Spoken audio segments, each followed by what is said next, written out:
Alors nous allons commencer par la première question. Je la cite. Depuis le début de cette conférence, les intervenants ont mis l'accent de leur message sur l'importance de l'église locale. Alors comment trouver une église biblique? Faut-il en fréquenter plusieurs dans l'espoir de tomber sur une biblique? Et quelle est la limite pour ne pas travailler avec une autre église? Je répète la question. Depuis le début de cette conférence, les intervenants ont mis l'accent de leur message sur l'importance de l'église locale. Alors, comment trouver une église biblique? Faut-il en fréquenter plusieurs dans l'espoir de tomber sur une biblique? Et quelle est la limite pour ne pas travailler avec une autre église?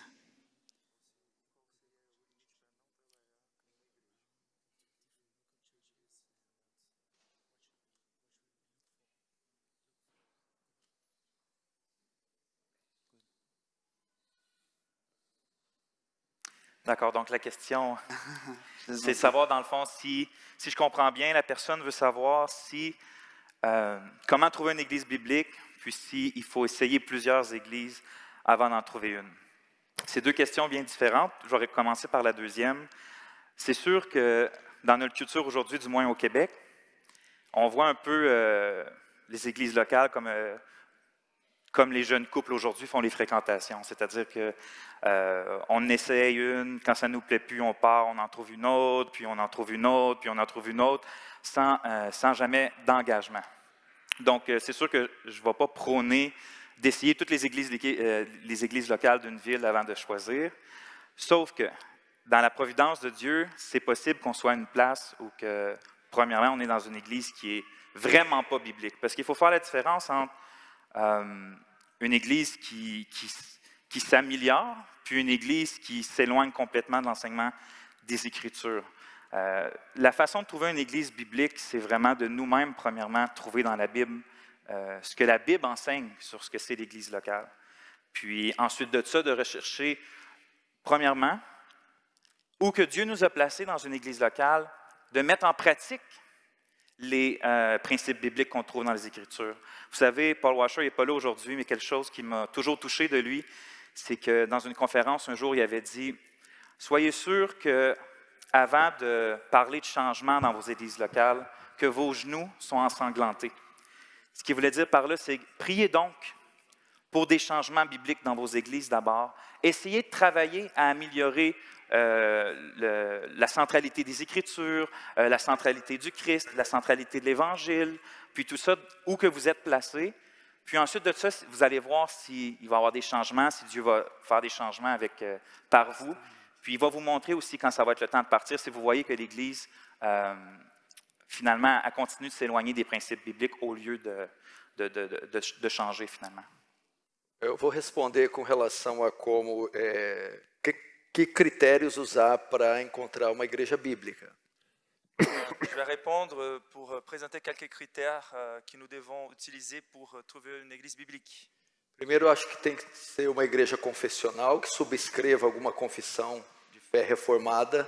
D'abord, il faut que ça soit une église confessionnelle, préférentiellement une église des confessions réformées. Que administre bem os sacramentos ou ordenanças, batismo e santa ceia. Ils sont en train d'administrer correctement les ordonnances, la Sainte Seine et les baptêmes. Que seja, como o irmão falou aqui de Paul Washer, centrada nas Escrituras, na pessoa de Cristo. Qu'elle soit centrée, comme il a mentionné l'exemple mentionné par Paul Washer, qu'elle soit centrée sur la centralité du Christ et des Écritures. E esse último ponto, talvez o mais importante, que ela tenha um entendimento claro e profundo do Evangelho de Cristo. Et peut-être le plus important, c'est qu'elle ait une compréhension claire et profonde de l'Évangile de Jésus-Christ. Eu creio que se você atender esses pontos, então é uma igreja ideal para se congregar. Je crois que si cette église correspond à ces critères, c'est une église en bonne santé pour qu'on puisse devenir membre. Ficou difícil agora, né? Et là, on comprend que c'est très difficile aujourd'hui, malheureusement. E a pergunta que segue é se eu devo frequentar várias. Et pour répondre à l'autre question, si je dois fréquenter à plusieurs jusqu'à trouver la bonne, Evidente que não, você tem que estar firmado em uma igreja só, né?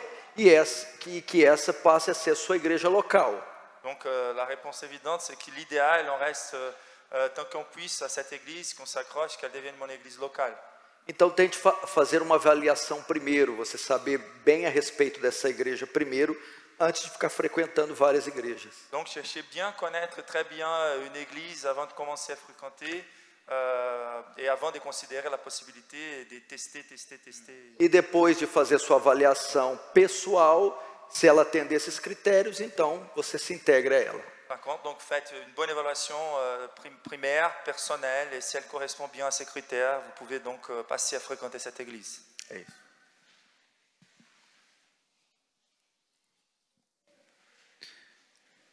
Très bien, merci beaucoup.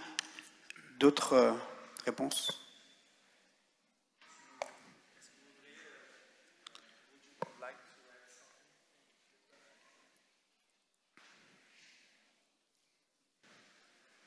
Je pense que dans le contexte de la France, qui est peut-être différente du Brésil par exemple, ou même peut-être plus similaire au contexte du pasteur Lemieux, nous n'avons pas toujours le choix d'une église qui est confessionnelle. Beaucoup d'évangéliques ne savent même pas ce que c'est qu'une église confessionnelle. D'accord? Donc, moi, je commencerai en France en disant, la première chose, c'est la manière dont la Bible est enseignée dans l'église. Maintenant, si vous allez dans une église et vous voyez que dimanche après dimanche, on prêche de manière thématique, je vais vous parler de la joie aujourd'hui, ou je vais vous parler de la souffrance aujourd'hui. C'est bien possible de prêcher comme ça, mais si c'est la manière normale de prêcher, je pense que ça peut être un indicateur que vous pouvez regarder un peu plus loin aussi. Mais si vous trouvez une église où, semaine après semaine, le pasteur prêche les livres de la Bible, c'est-à-dire il se soumet à l'ordre des livres bibliques et il s'oblige à prêcher tous les versets des livres bibliques. Là, vous êtes dans une sorte d'église avec une approche à la Bible elle-même qui est différente et meilleure pour vous. Vous avez besoin d'un enseignement systématique de la Bible. Donc ça, pour moi, ce serait la première chose. Après cela, beaucoup d'églises évangéliques en France ne pratiquent pas la discipline ecclésiastique et ne savent même pas exactement ce que c'est. Mais oui, au moins si vous pouvez commencer par là, par la manière dont la Bible est enseignée. Aussi, il faut savoir, bien sûr, quelle sorte de relationnel il y a dans l'Église. Est-ce qu'il y a une communion aimante dans cette Église? Est-ce qu'ils se soucient des non-chrétiens autour d'eux? Est-ce qu'il y a un esprit d'évangélisation? Ça marche, ok. Donc, l'histoire de l'Église, donc les confessions, elle nous aide beaucoup à résumer, réduire des critères très importants pour définir essentiellement l'Église. C'est là où la parole de Dieu est correctement et fidèlement prêchée et que les ordonnances soient bien administrées. Et donc, les ordonnances étant la Sainte Seine, les baptêmes, mais aussi pour que cela soit administré correctement, la discipline ecclésiastique, elle est là, qui est en relation directe avec ces ordonnances. Donc essentiellement, si on veut parler théologiquement parlant, il faut commencer par la doctrine de l'autorité des Écritures. Il ne suffit pas de dire que la parole de Dieu contient des messages inspirés, mais que la parole de Dieu est inspirée, elle est l'autorité finale, donc l'autorité, si on peut dire comme ça, l'inspiration verbale des Écritures, de croire que chaque mot original a été inspiré par Dieu. Et donc, de dire tout simplement qu'une Église croit dans l'inspiration des Écritures ne suffit pas. Il faut faire comme les réformateurs et démontrer que nous croyons à l'inspiration des Écritures en démontrant que nous faisons confiance à la suffisance des Écritures. Et c'est ça qui est un point très important pour la réforme, sola scriptura, Et donc, il faut, comme ça a été très bien dit par des fonds, considérer son orthodoxie, son enseignement correct, mais aussi considérer son orthopraxie, donc la pratique correcte, pour voir si cette Église est en train de démontrer dans la pratique qu'elle croit véritablement dans l'inspiration des Écritures, c'est-à-dire d'évaluer toutes ces pratiques, la manière dont elle conduit le culte, la manière dont elle va exercer les discipulats, la manière dont elle va corriger ceux qui sont trouvés en faute, et démontrer par là que nous faisons confiance, que Dieu nous a laissé un guide très correct pour qu'on sache. On n'est pas là à la découverte.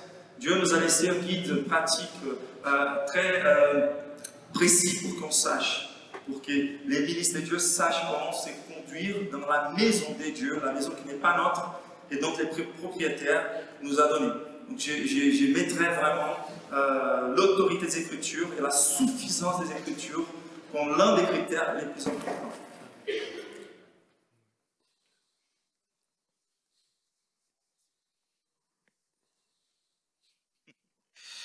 Merci beaucoup.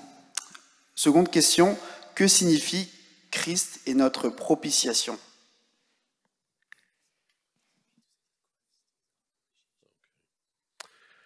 Well, propitiation is a big word in English as well as in other languages. Le mot propitiation est un grand mot en anglais comme dans les autres langues. And basically what it means is that when Jesus died on the cross, he bore in his own body on the tree our sins. And as older Christians used to say, God therefore treated him as though he were a sinner. Ce que ça veut dire le plus fondamentalement, le plus simplement, c'est que quand Jésus était sur la croix, il a porté nos péchés dans son corps et que donc Dieu l'a traité comme un pécheur, tel un pécheur. So three passages that I think help, well, four passages that help a lot. One is the description in Leviticus chapter 16 of the Day of Atonement. Il y a plusieurs passages de la Bible qui peuvent nous aider. Il y en a un, c'est celui du jour de l'expiation dans Lévitique 16. When the sins of the people were confessed over the head of an animal and the animal was slain. Lorsque les péchés du peuple étaient confessés sur la tête d'un animal et l'animal était sacrifié. And then the blood of the animal was taken into the holiest place in the tabernacle and later in the temple and presented before the Lord as a sacrifice for the sins of the people. Et lorsqu'ensuite le sang de cet animal était pris par le souverain sacrificateur jusque dans le sanctuaire, présenté devant Dieu comme sacrifice pour le péché du peuple.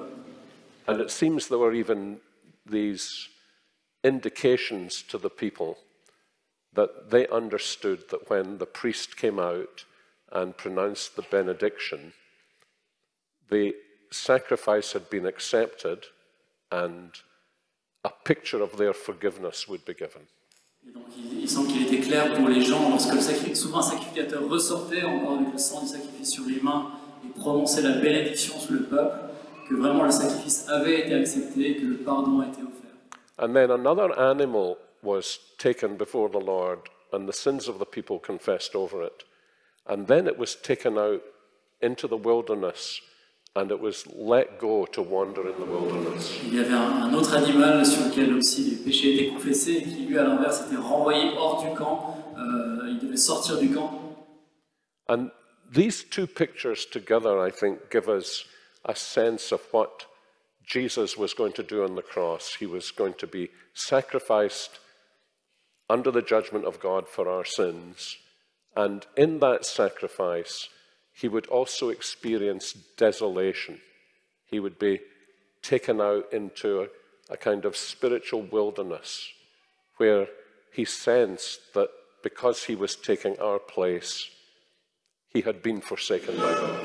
Et il semble que ces deux images nous présentent vraiment une image claire de ce que Jésus a fait. Il a été à la fois sacrifié pour nos péchés, mais en faisant cela, il a été en quelque sorte exilé loin de la présence de Dieu dans la désolation et l'abandon du Père.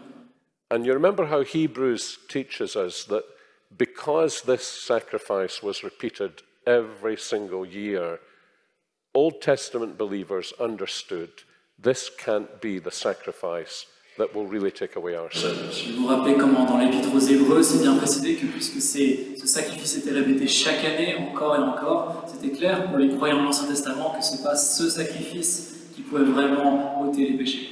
And then when you fast forward to Isaiah 52 and 53 that I mentioned earlier on, you get a clearer picture of what the coming Savior would accomplish. Et lorsque vous avancez à partir de Lévitique jusqu'à Ésaïe 52-53, là vous avez une image beaucoup plus claire de ce que le Sauveur allait faire.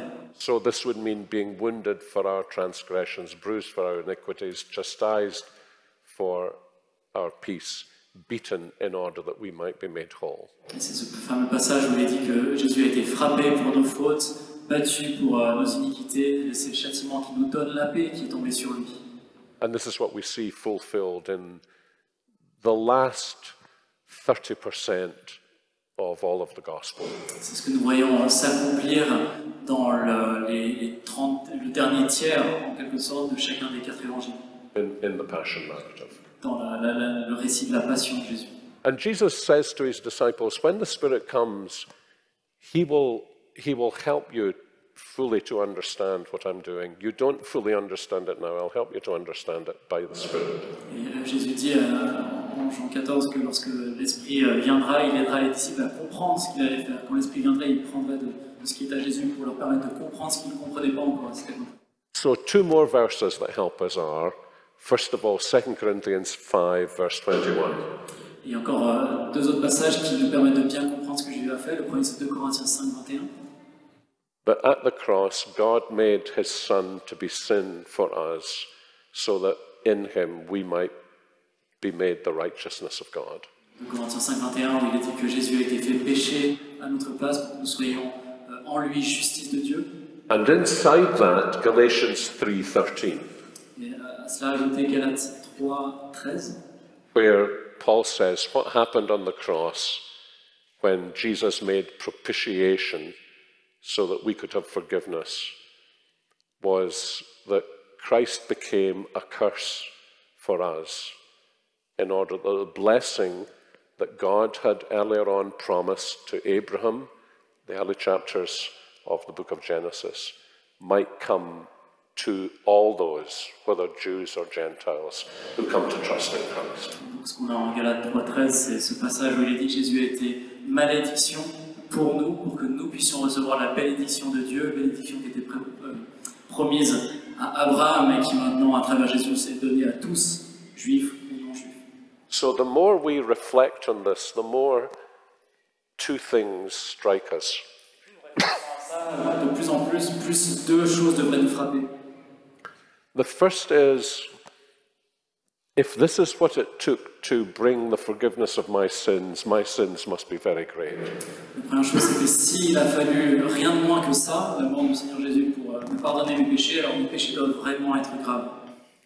We tend to think the other way around. My sins are not very great, so it surely couldn't have cost much to bring me forgiveness. Nos péchés ne sont pas si graves, et donc ça n'a pas dû coûter grand-chose pour que mes péchés soient. So we've got to look at it the other way around. Et donc on doit voir les choses dans l'autre sens. And the second thing that this teaches us is how much he loves us. La deuxième chose que ça nous apprend, c'est combien il nous aime. And I think the third thing this teaches us is what Paul says in Romans 8:32, that if God didn't spare his own son, but gave him up for us all, then we can be absolutely sure that he will give us everything we need. C'est ce qu'on lit en Romains 8:32, où il est dit que si Dieu n'a pas hésité de nous donner ce qu'il avait de plus précieux, son Fils, comment est-ce qu'on pourrait douter qu'il ne donne pas aussi tout avec lui? So, I think what I have found often with Christians is that their assurance that God loves them kind of depends on how well things are going in their lives, because they're experiencing blessing. J'ai remarqué que souvent pour les chrétiens, ils considèrent combien Dieu les aime en fonction de comment ils s'en sortent dans leur vie, en fonction des bénédictions qu'ils voient dans leur vie. And God does love us, and he does give us good things. Dieu nous aime et il nous donne des bonnes choses. But our confidence that he loves us doesn't lie in our ability to interpret his providences in our lives. Mais notre confiance dans le fait qu'il nous aime ne doit pas reposer sur notre capacité à interpréter la façon dont il pourvoit nos besoins.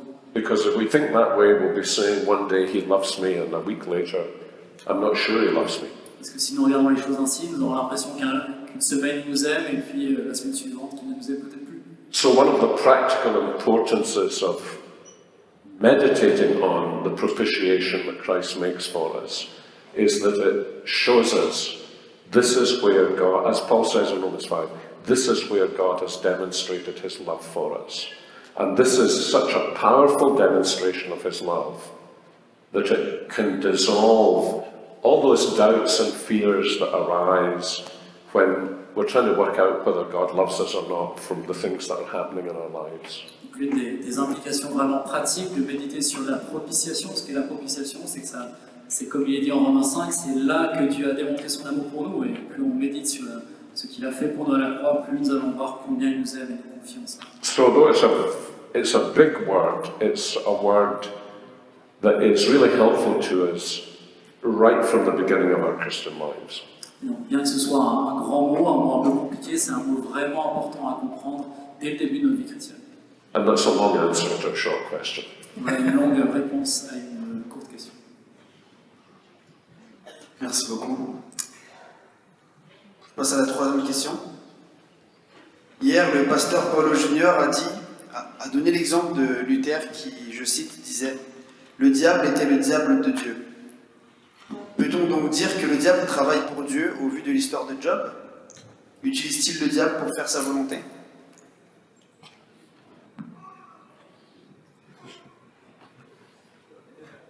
Je répète la question.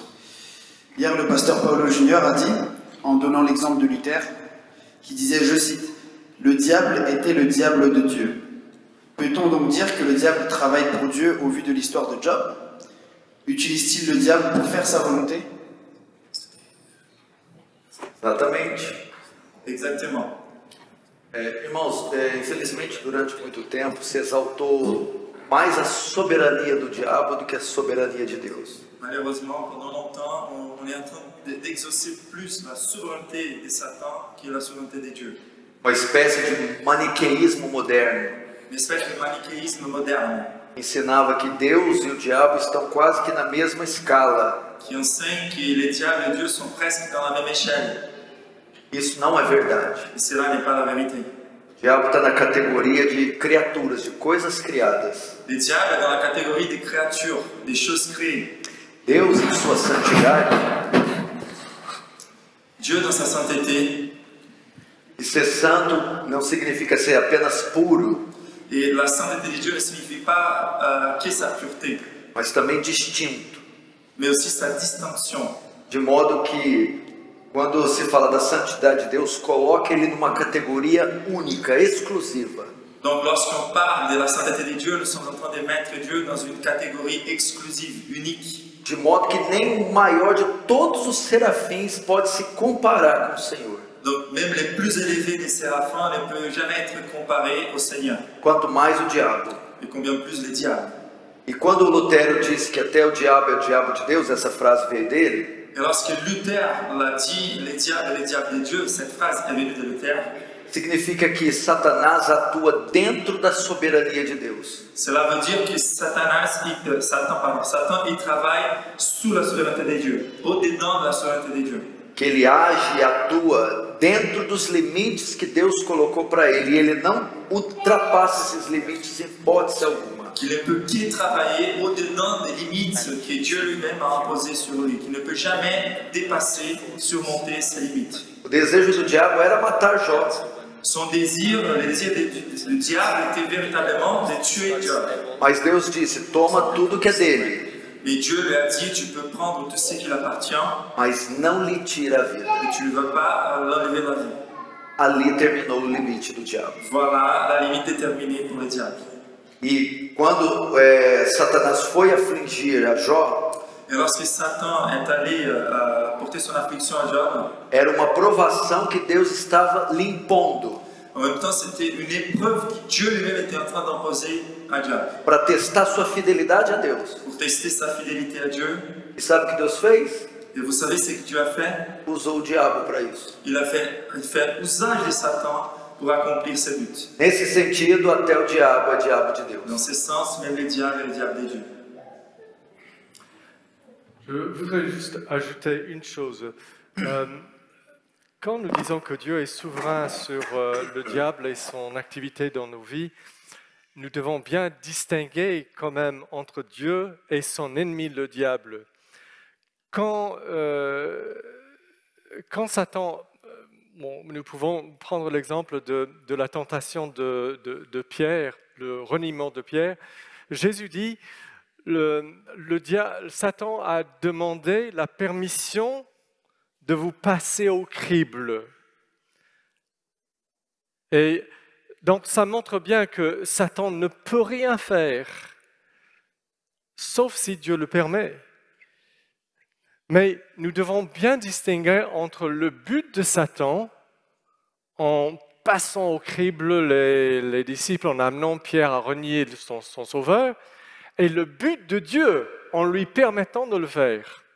Satan espère faire chuter définitivement les disciples et les amener à la perdition. Satan pense qu'il peut faire plus qu'il ne peut faire. Le Seigneur permet cette tentation de Satan pour une toute autre raison. Parce que Pierre a besoin d'être plus humble. Il a dit, même si tous les autres t'abandonnent, pas moi.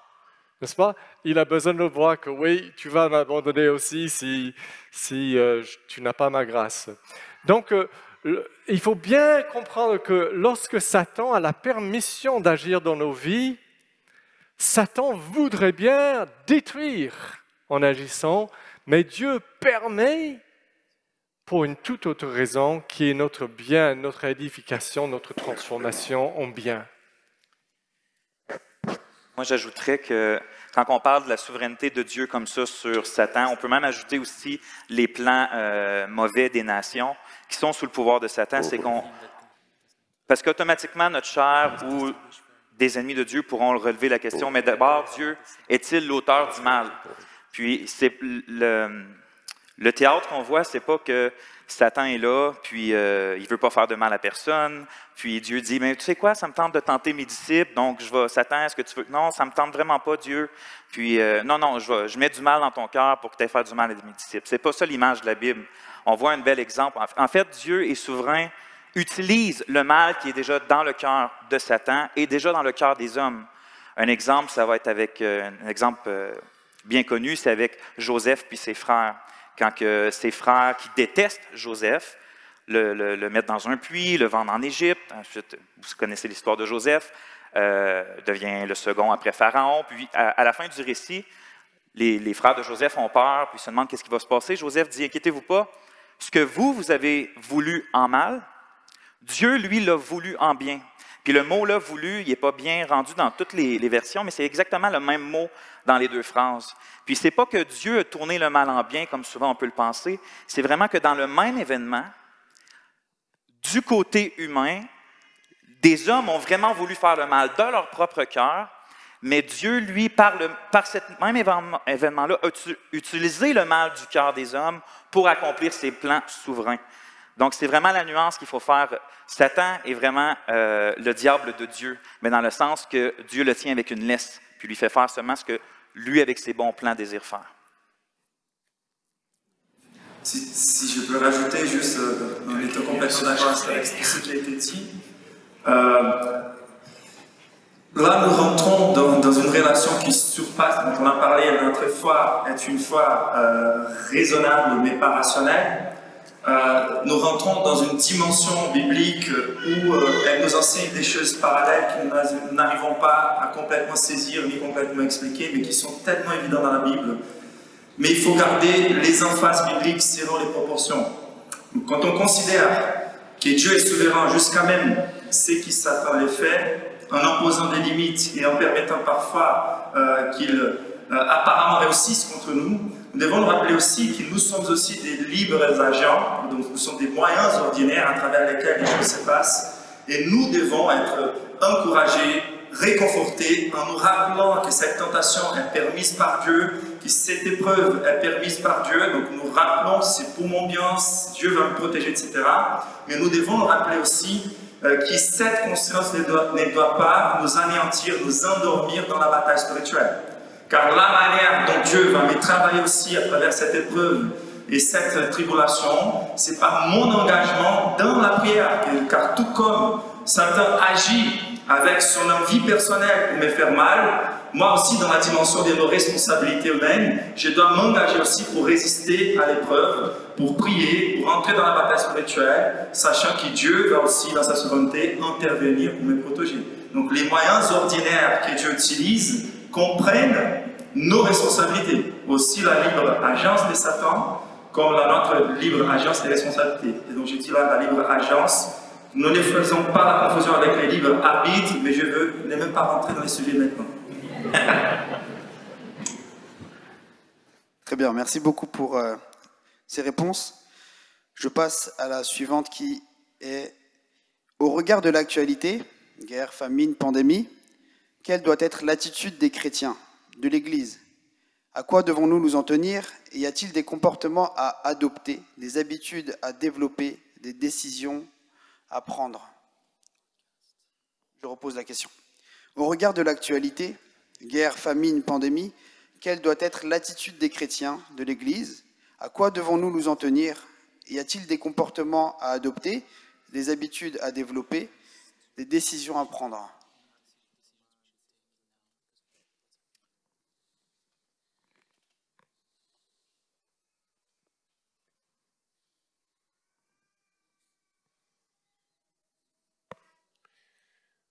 I think one of the things I've noticed, at least in my own country, that has been very distinctive from every other national crisis in my own lifetime. Une des choses que j'ai remarqué en particulier dans mon pays, qui a été très différent ces dernières années de toutes les crises que nous avons pu traverser pendant ma vie, tout au long de ma vie dans mon pays, is that there has been no reference whatsoever to God. C'est qu'il n'y a eu aucune référence dans tout ce qui s'est passé dernièrement, aucune référence à Dieu. And in many ways, I think it is a sign of almost the totality of the sense of the absence of God in the land. Probablement que ça dénote vraiment un sentiment total d'absence de Dieu dans l'Occident. So someone said to me, do you think this is going to turn the nation back to God? Et donc certaines personnes m'ont demandé, est-ce que tu penses que c'est ce qui va ramener la nation à se tourner à nouveau vers Dieu? And my response was, no, I think we have to go much further down. Et ma réponse c'était de dire non, je pense pas, je pense qu'on doit aller encore beaucoup plus, ça va encore aller encore bien plus loin avant qu'on revienne à Dieu. Because all of the talk that has been among the politicians has simply demonstrated the radical inconsistency of their worldview. Parce que toutes les discussions qu'il y a pu avoir au niveau politique ont simplement mis en lumière toutes les incohérences de leur vision du monde. So, for example, in the area of COVID, the word has always been, we are following the science. Et donc, par exemple, en ce qui concerne la pandémie du Covid, le motto a toujours été nous suivons les signes. In the area of gender identity, we refuse to follow the science. Dans la question de l'identité de genre, les débats autour de l'identité de genre, nous refusons de suivre les signes. That is without reference to the totality of an individual's gender identity, which is very clear in science. Et c'est donc sans aucune référence, on parle d'identité de genre, sans aucune référence à l'identité réelle du genre d'une personne qui est un signe évident. Ça doit être évident. As far as I know, none of our governments are saying, we will follow the science and we will test you. As far as I know, none of our governments are saying, we say with regard to COVID, we follow the science. Well, with regard to gender, there are scientific tests, and they go right down into the finest essence of our being. And no government is saying, well, we'll follow the science and we'll test you. D'accord, je vous ai traduit un mot faux, j'ai compris science au lieu de science, excusez-moi. Donc, on suit pour le Covid la science, par contre pour les intelligents, on ne suit pas la science. Et donc il me semble qu'il n'y a aucune situation aujourd'hui où nos gouvernements reconnaissent qu'ils sont en fait en contradiction en disant pour une chose, là on suit la science, alors que pour les questions d'identité de genre, clairement on ne suit pas ce que la science dit. Excusez-moi. So all of this indicates to me the first passage that comes to mind is Romans 1:18-32. Donc tout ça m'a fait penser au célèbre passage de Romains 1, verset 18 et suivant. In which the world says, there is no wrath from God, because look at the things we're doing and there are no thunderbolts. Et donc la culture dit, mais non, il n'y a pas de colère de Dieu, parce que regardez ce que nous faisons, et il n'y a pas d'éclair qui nous tombe dessus. And Paul is saying, that's how the wrath of God works. Et Paul dit, mais c'est ainsi que la colère de Dieu se manifeste. He gives you over to do what you want to do. Il vous laisse faire ce que vous avez envie de faire. So, recently in the United States, the Chief Justice of the Supreme Court of the United States, in writing a minority opinion in a hugely significant decision, said, the only reason we're doing this is because we want to. Et donc, dans une décision récente de la Cour suprême aux États-Unis, le juge a expliqué que, en défendant une minorité, il disait nous faisons cette chose simplement parce que nous voulons le faire. So it seems to me all of these things are indications to us that in the West we've become a people under the judgment of God, and as we experience providential hardships, we don't need to say, we know this is exactly a judgment of God for these reasons, but these are immense providential hardships. Donc lorsque nous regardons tous ces facteurs que je viens de développer, il est clair que nous sommes une culture sous le jugement de Dieu, et lorsque nous passons par des épreuves providentielles, on n'a pas forcément besoin de dire ça clairement c'est un jugement pour tel ou tel péché, mais il est évident que ça fait partie du jugement de Dieu sur notre culture. But my observation is that these providential hard experiences are actually hardening the hearts of people rather than softening them. Et il me semble que pour l'heure, ces épreuves providentielles ont plutôt un effet d'endurcissement des cœurs dans notre culture que l'inverse. So that's a long preface to say two simple things. Three simple things. Préface pour dire trois choses rapides. One is the need for the church to cry to God for mercy on the world. Première, c'est le besoin pour l'Église de prier à Dieu, d'avoir miséricorde sur notre monde. The second thing is to respond to such situations the way the Christian church has always responded at its best. La deuxième chose, c'est de répondre, c'est que l'Église réponde comme elle a toujours répondu de la bonne façon. To show the difference that Christ and His mercy makes to sinners by the way we show the mercy of Christ to sinners. En montrant comment Dieu a miséricorde de pécheurs, en vivant la miséricorde, en démontrant la miséricorde envers les pécheurs. So when the plague came in the 1660s in England, Donc lorsqu'il y a eu la peste en 1760, nominal Christian pastors left the cities, and the Puritans who had been banned from them went back to the cities to care for the needy. dans cette époque, donc en Angleterre, au XVIIIe siècle, lorsque la peste est arrivée, les pasteurs nominaux chrétiens de nom ont quitté la ville pour fuir la peste, pour se réfugier à la campagne, et les puritains qui avaient été chassés ont pu revenir en ville. So there is a call to the church to exhibit what we were talking about earlier on, the pattern of Acts 2:42 and following.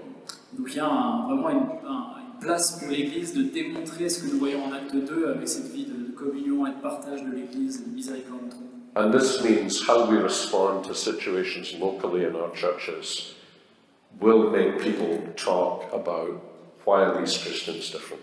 Et cela va, si nous le faisons, cela va amener les gens dans notre entourage, dans notre voisinage, le voisinage de l'Église, à se poser la question, mais qu'est-ce qui fait que ces chrétiens sont si différents?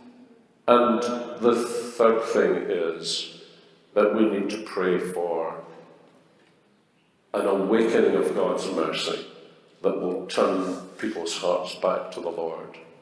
Et la troisième chose, c'est que nous devons prier pour que Dieu ait miséricorde, pour tourner les cœurs, pour les ramener à lui. So that we will not be finally given over. Pour que nous ne soyons pas définitivement abandonnés à nous-mêmes. And what is serious about this is, in the West, Christians have tended to imagine, as it is now, it will continue to be. And if you look at the map of the world, there are vast areas of the world that used to live under the banner of Christ, and now they are entirely handed over. Et je pense qu'un des problèmes que nous avons eu en Occident, c'est que nous avons cru que tout serait toujours comme ça a toujours été. Et que, alors que nous regardons aujourd'hui, il y a des vastes régions du monde qui vivaient à une époque sous la bannière de Christ, qui sont maintenant totalement perdues. So while we rejoice in the wonderful things God is doing in many countries and among ourselves, I think we need to take seriously just how grave our situation is in the Western world. Et alors que nous pouvons vraiment nous réjouir de telles choses qui se produisent ailleurs dans le monde, nous devons vraiment réaliser à quel point notre situation en Occident est grave. And I apologize for the long answer. Je vous demande pardon pour cette longue réponse. Merci beaucoup. Une dernière question. Qu'est-ce qu'une demi-vérité dont nous devons nous méfier? Et comment agir avec le pasteur de son église lorsqu'il n'annonce pas la vérité, mais une presque vérité? Dois-je parler au pasteur ou si ça ne me convient pas, dois-je quitter l'église? Je répète, qu'est-ce qu'une demi-vérité dont nous devons nous méfier? Et comment agir avec le pasteur de son église lorsqu'il n'annonce pas la vérité, mais une presque vérité? Dois-je parler au pasteur ou si ça ne me convient pas, dois-je quitter l'église?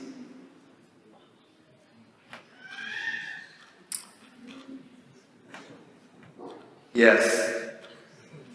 Oui. Bom, dentro do que eu entendo, meia verdade não é verdade. O que não é verdade é uma mentira. Oui, donc dans ma compréhension, ce qui est une demi-vérité n'est pas la vérité, et ce qui n'est pas la vérité est un mensonge.